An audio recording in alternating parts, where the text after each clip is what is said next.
everybody, this is Frank Array. Welcome to TBWS Business Booster number 5, which is personal notes. Okay, let's summarize what we've gone over so far in the Business Booster series. Business Booster number 1, of course, was get your database together.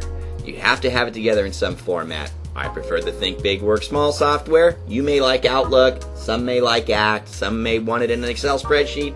Heck, I don't care if it's in 3x5 cards. You just need to have it together in some sort of fashion. So that was number 1. Remember, that's the most important business booster. You have to start with number 1 and have to have that done, because if you don't, you just really can't build from there. Like I say to a lot of people, man, if you can't get your database together, then just march right on down to Home Depot and pick up that job application, because you might as well just do it. All right?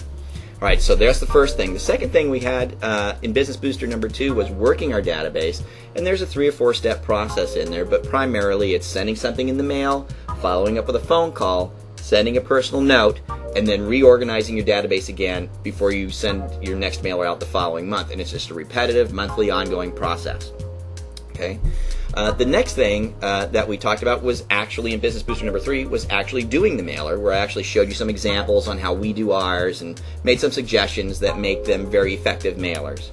Then in Business Booster number 4, we talked about making our calls to our database, and I actually got on the phone and made a phone call. So if you're watching this Business Booster right now, you haven't viewed all of those ones before, you should go back and check them out, because we're trying to go into it in a series here. Okay.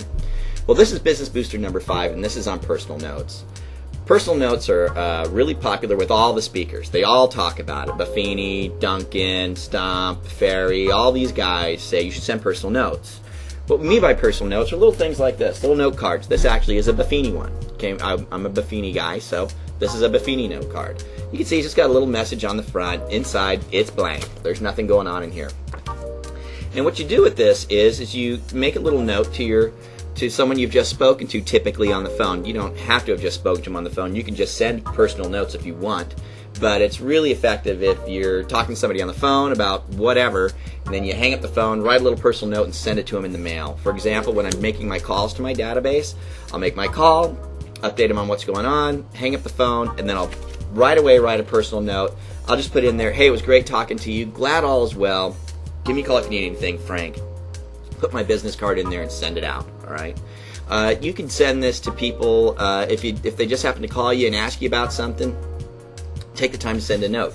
There's a 5-5 rule that a lot of guys go by. A lot of the speakers say to do this too, and that's where they say 5 calls a day and 5 notes a day. Just 5 and 5 every day. In fact, they'll encourage you to put 5 of these by your phone every day. Just have them sitting there, and remember, don't go home till I've sent out those 5 notes. Why are personal notes so powerful? Why do they push the personal note thing? Well, think about it.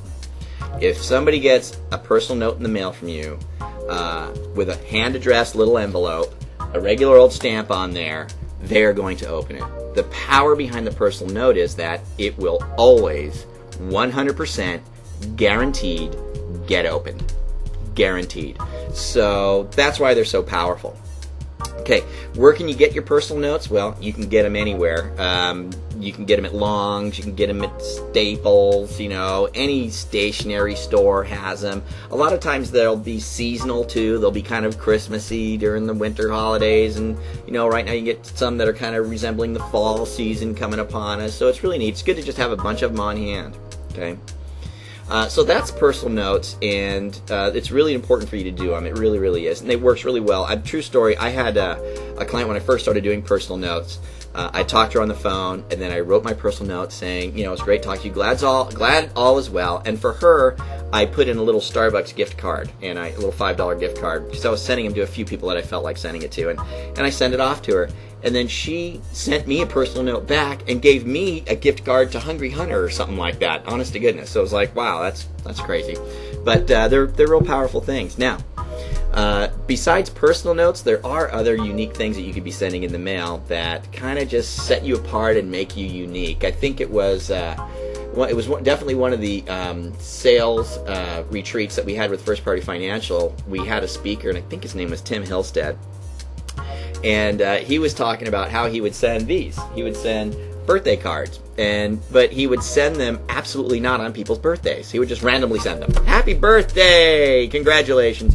And people would call him and go, not my birthday, man. What are you doing? And he'd go, I know, I don't care. I just wanted to talk to you. You know, he would get them to call him. What is that doing? It's just making you stand out, making you a little unique, making you kind of a humorous guy. People like humorous people, I hope. And, you know, just give him a chance to bond with the guy a little more on the phone for no real good reason, right? Which is what you want to do. He would also say, send, like on when St. Patrick's Day was coming around and there'd be cards in the store, you know, about Happy St. Patrick's Day or whatever, he'd gather up about 10 of those things and he'd send them out at Thanksgiving. And then he'd put in a note in there saying, you know, Happy Thanksgiving, you know, I used this card because they were on sale or something like that, you know, just to be kind of quirky, funny, but what a great idea. I thought that was really neat. You know what you can get right now? I'll let you know the date. Today it's September 9th, I think. And right now you can get cards at the grocery store that are Happy Jewish New Year. Yeah, Happy Jewish New Year. So I picked this one up. There you go. Looks very Jewish, right? Well, this would be kind of fun to send to your favorite Catholic, you know what I mean? As long as they got a sense of humor, of course. You want to be smart about who you're sending it to. Another thing they have is, you know, this was a thank you card. Let's say someone gave me a referral and I sent them a thank you card, but this one specifically for dog lovers. There was a whole section for animal lover cards.